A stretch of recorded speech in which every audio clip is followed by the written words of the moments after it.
Hi, this is Robert Kiyosaki, and you're listening to Capital Hacking. This is the most important thing you can listen to today. Here's the one. I have a dream. With great power comes great responsibility. I could do this all day. This is it. Don't get scared now. They may take our lives, but they'll never take our freedom. Cinderella story out of nowhere. It's in the hole. That the only thing we have to fear is fear itself. Capital Hacking begins in 3, 2, 1. Welcome back to the big show. Josh McCown and John Edwin. How are you doing, buddy? I am doing great. And today we interviewed Logan Brodine, who trains the Special Forces tactical strength conditioning coach. I mean, his story. And then 5 years acquiring hundreds of doors with his family, Josh. I love it. It's a what do you call that? You asked him some questions about mindset for what's going on with those Special Forces guys. He's got a mindset like a Special Force guy, right? Because he's doing big business in real estate, has a great business model there going on with some partners. I'm really impressed. I think you're going to learn how to keep a great W-2, grow that into an expertise, and become a owner of a big portfolio. This is a great show. Let's go. Man, it is exciting to have Logan Brodine on the big show, right, John? Yeah, Logan and I fortunately get to communicate all the time, and he's become a good friend. He's a GoBundance brother for both of us, and just doing big things, But I wanted to actually ask you, Logan, can you give us a little backstory of who you are so our listeners can connect? Yeah, so I started my journey off in strength and conditioning. So basically, I was playing collegiate athletics at Nebraska Kearney, small little Division II school. So I was doing football there.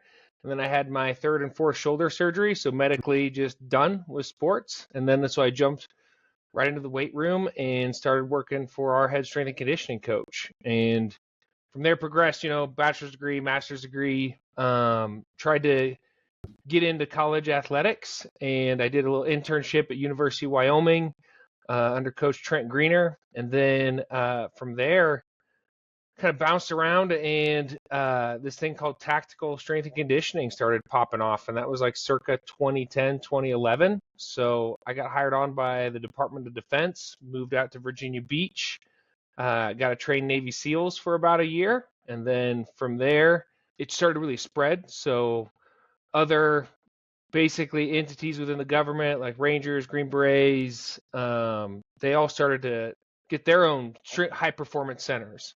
Right, so the government was looking at pro sports, college sports, and they're saying, hey, these big time athletes have strength coaches, athletic trainers, and everything on staff. Like, why don't we for our valuable assets? So that's really what started it. And I ended up moving out to Colorado Springs, and I was a strength and conditioning coach out here, training Green Berets, and very fortunate to work with very talented individuals for the last 11 years. And then I moved over to the National Strength and Conditioning Association doing program management. Wow. Is that what you're doing today, Logan, still? The program management? Yeah, it's it's an interesting thing. So what got me into GoBundance was real estate. So we have a family business. My sister-in-law, my wife, and myself, we do a real estate investment company. So we've got properties in Pennsylvania, Nebraska, Colorado, and North Carolina. It's amazing. All right. So Josh, I'm geeking out a little bit. Go for it. So, by the way, I got my CSCS 25 years ago. What's that mean? Yeah. All that stuff. But it's not my story. It's your story. So what is tactical strength conditioning? Did you create that? No, I was fortunate. Mark Stevenson would be considered like the godfather of tactical strength and conditioning. Yep. And so I worked directly underneath him out in Virginia Beach. So I was very fortunate. Wow. So you started working for Mark. That was his company. And then word got out, and the national started. So it actually wasn't his company. It was a direct hire. So he was a GS employee hired by the government. Okay. I get it. And that's really smart that the government has, trainers for special forces.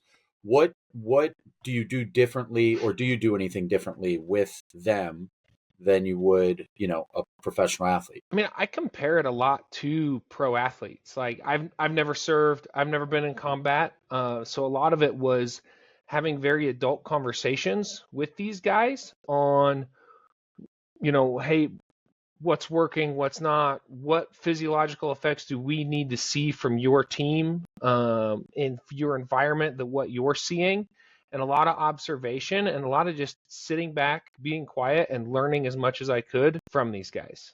Because they got to where they were at, not needing strength and conditioning coaches or anything. So it was a big learning curve going into it. I have a question, if that's okay, John. Yeah. You know what? John hit the question I was going to ask you too, because, as you say this, tactical strength training, I was going to drill in a little more on that too. Is that a terminology from the professional sports? You said they got into it like the professional sports. That terminology, what does it mean actually? Yeah, so it really is just trying to delineate between being in the sport world and then being in the tactical okay. world. So tactical is the version of it that's not, because they're tactical assets. Got it. Let me ask you this, though. I would think there's a massive difference between a pro athlete and a special forces team. And here's where my basic question comes from. I have the best brother of all time. We call him Uncle Pete because I look up to him and he's my little brother. So Uncle Pete, special forces, has done it for 20-something, almost 20 years, right? Maybe not that long, but a lot of years. And he still looks like he's 28 physically. He's just ready to go at all times. And I think it feels to me like there's some difference, right? Because professional athletes have seasons. They probably surge to a certain moment, then they maintain. These guys, they have deployments, and then the deployments last a long period of time. It's almost like you need them to be ready to recover from like hard impacts.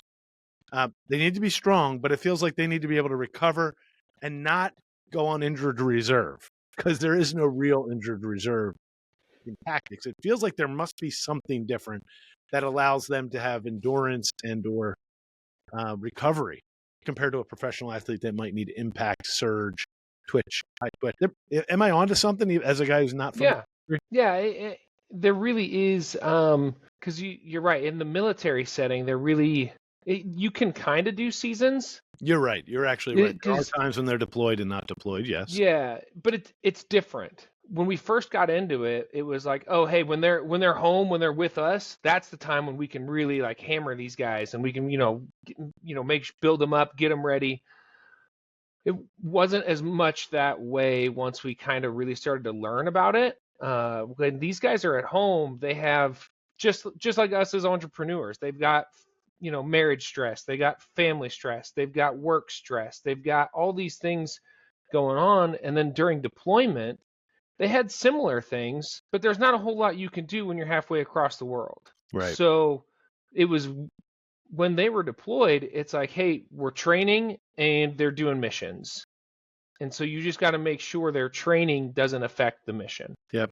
And then my guess also would be, because I'm now, my mind is just going, but you must teach them certain calisthenic routines and whatnot when they don't have dumbbells and barbells and weights, and like what does that look like? Yeah, so a lot of it is just education, because you're working with adults, you're working with grown men who are going to combat, who have been in combat.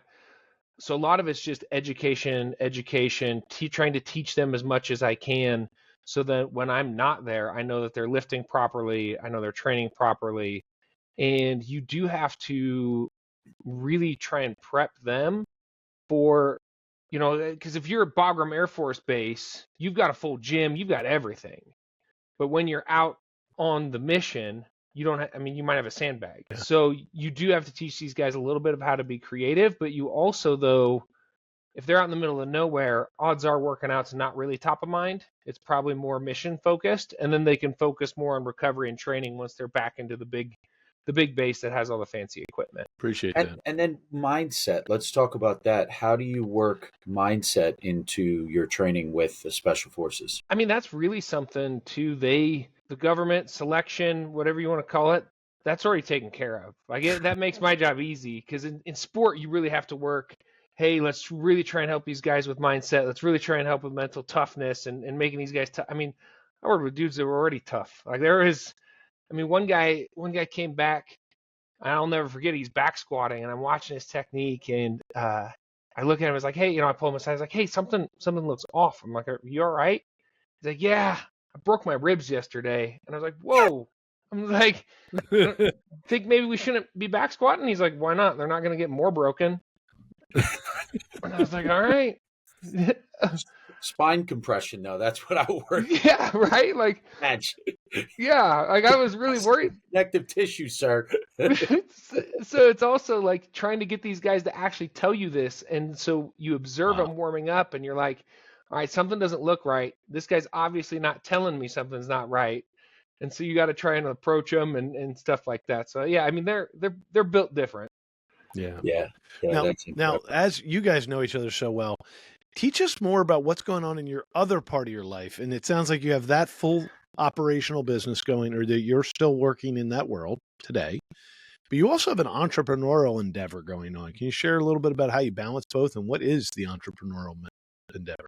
Yeah, so probably about, I think it's like 5-6 years-ish ago now, my sister-in-law we were chatting with my wife, her and I, and she's getting real estate going, had a few investment properties going, and she wanted to bring us along on board. And me being me, I was like, yep, I'm all in, let's do this. And my wife was originally a little hesitant on it. She came on board later that year, and we literally just skyrocketed from, we got like a duplex and then a triplex, and then now we've got, we manage around 200 units. It's like it's under 200, but in 5 years, that's incredible.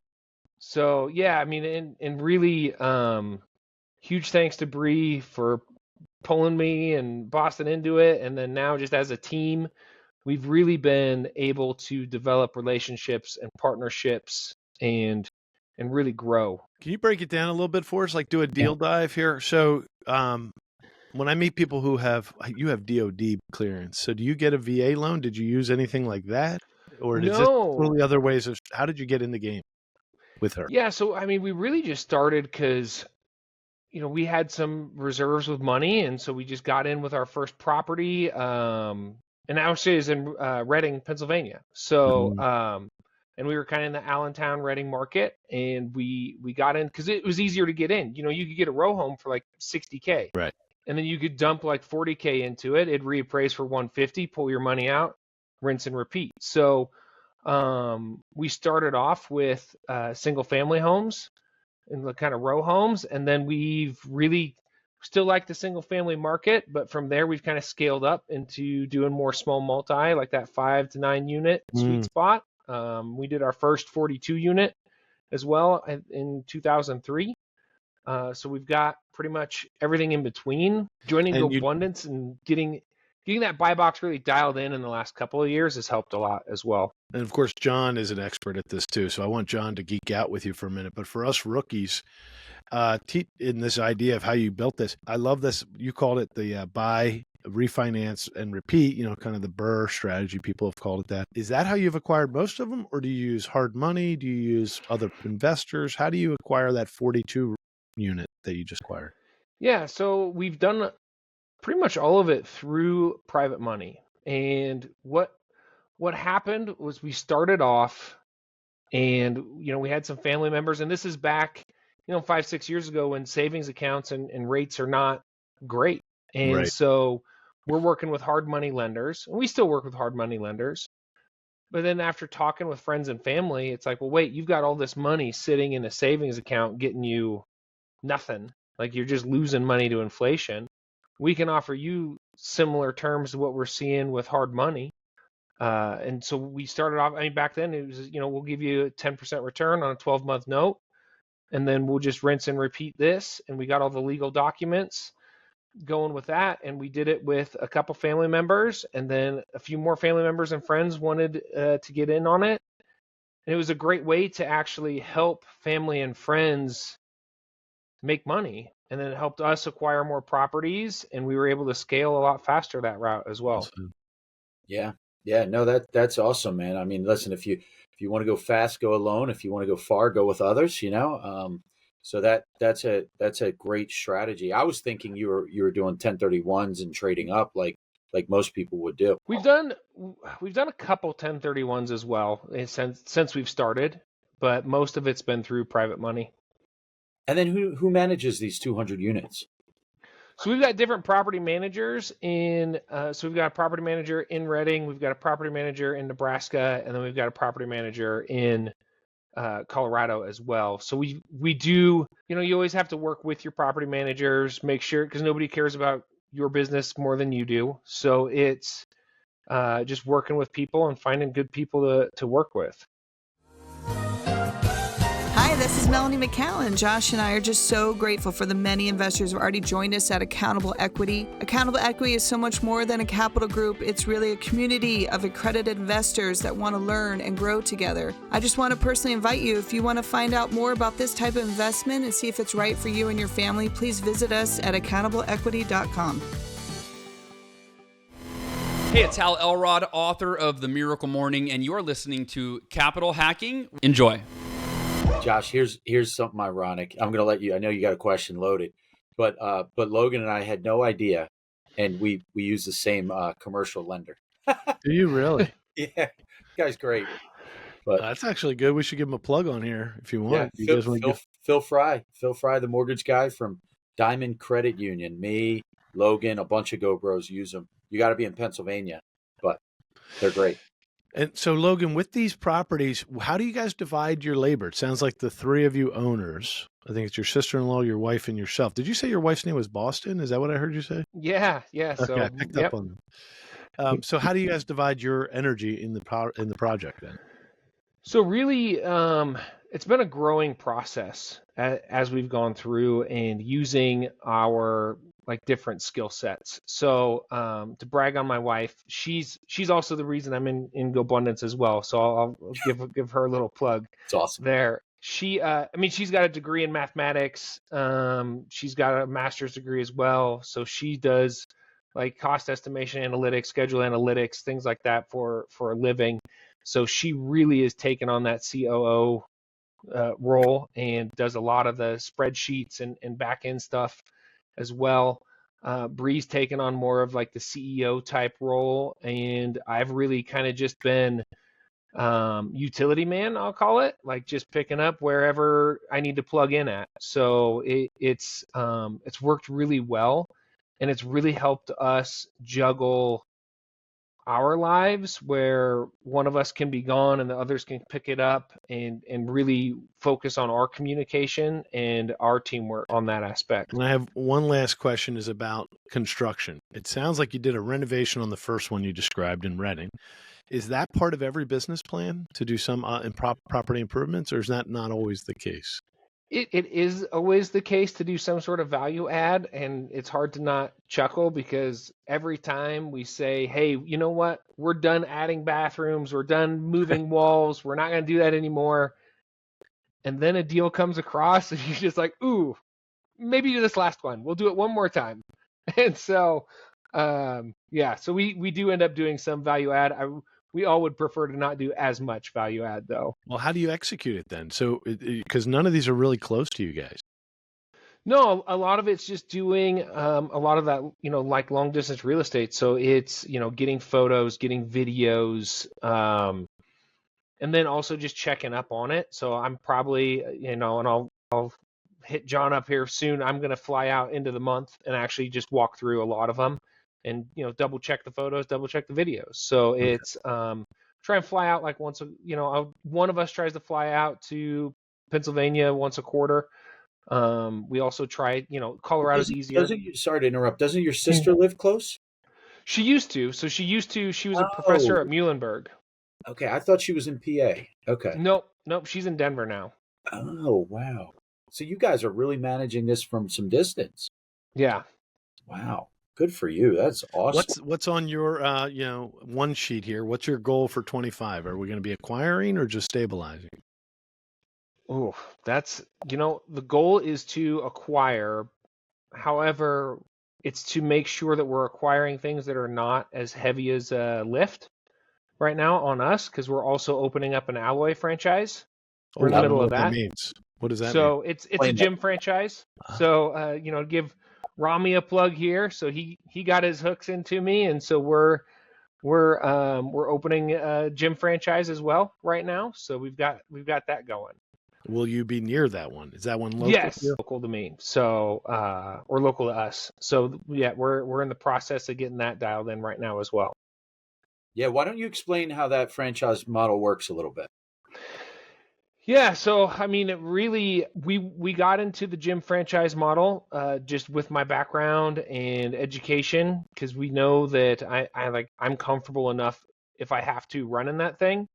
I don't want to. I'd rather be from an owner's seat and then a head coach or director's seat, but I can if we have to. And so really, we jumped into the model. I loved really the model and how it's broken out. I love the demographic. Programming made sense to me as well. And really right now we're, in that beginning stages. This is our first ever endeavor into the franchisor model. So there's been a lot of learning as we've gone as well. So as you go through this with the alloy fitting, yeah. Yep. So as you go through this, what you're mentioning, you want to keep buying, but not so labor intense. So like, what type of space are you looking at in real estate if you guys continue to purchase this year? I mean, we're really looking at the same space, right? So really looking in our same markets, and the thing I said is we just don't want it to be like, hey, we're gonna convert, because right now we're in the middle of converting a building that was a 2-unit and a commercial space down below into a 5-unit. So we're doing that right now. There's a lot of work, a lot of oversight, a lot of stuff to change, a lot of permits. So when we look to acquire now, it's going to be a lot more of like, okay, hey, a lot easier value add, right? Like, let's not be busting into sheetrock. Let's not be moving walls, things along those lines. Got it. Love it, buddy. I think you did a lot. You shared a lot with the audience here. We appreciate all that. How do people follow up with you if they want to learn more about Logan? Yeah, I mean, I'm on all the social media platforms. It's typically my name, just at Logan Brodine. And so, and then from there, you can find my wife's handles, my sister-in-law's handles as well. So, I mean, we're actually pretty easy to get a hold of, honestly. Awesome. We appreciate it, man. Thank you so much, Logan. What a great show. Hey, yeah, thank you guys. Thank you, sir. Damn straight. We just got buddy. We got to the end of another great show. And everyone listening right now, you're the family and friends. Thanks for staying till the end. That was so fun. And hey, hit the like, hit subscribe. We're here to serve you guys. That's why we're doing this show. Josh is not paying me. I'm doing this off of my quote unquote sweat equity because we want to make a difference in your life. And then that ripple effect will continue to touch the world. Hey, amen, brother. Please check us out on capitalhacking.com, all the social media threads. And yes, I know you've probably already sent this episode to one of your best friends. Thank you. We love you. Just go right into your iPhone, hit the plus symbol. We'll talk to you later. See you next week. Share.